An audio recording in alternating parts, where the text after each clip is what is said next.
Fil-bidu ta' Diċembru, ir-residenti Bormliżi kellhom jiċċelebraw il-festa tal-Kunċizzjoni f'Xatt Maqlugħ.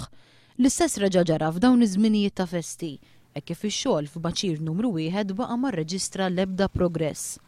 Titwila lejn ix-Xatt ta' Bormla wieħed jinnota numru sostanzjali ta' barrikati mitfuqajn fuq xulxin, għadajjar mimlijin ilma u tajn ma' kullimkien. F'dan l-isfond, barrikati tal-ħadid biex in-nies ikollhom indikazzjoni minn fejn iridu jgħaddu. Dan l-istazzjon tkellem wħud minn negozjanti illi għandhom ħwienet tal-kafè fix-Xatt. Għalkemm ħadd ma rid jagħti kumment fuq il-kamera, il-koll qalulna li n-negozju tagħhom ħadaq l-isfel kawża tal-inkonvenjent.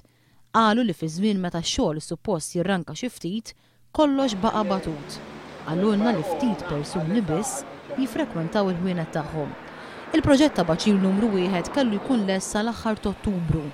Satet lesta sal-aħħar ta' Ottubru it-triq prinċipali ma' Xatt ta' Bormla. Ir-residenti u n-negozjanti ilhom isofru minn dan l-inkonvenjent għal din l-aħħar sena minn meta beda x-xogħol fix-Xatt. U mhux hekk biss. Fis-sajf kienu weġġaw numru ta' persuna minnhom saħansitra titlef ħajjitha.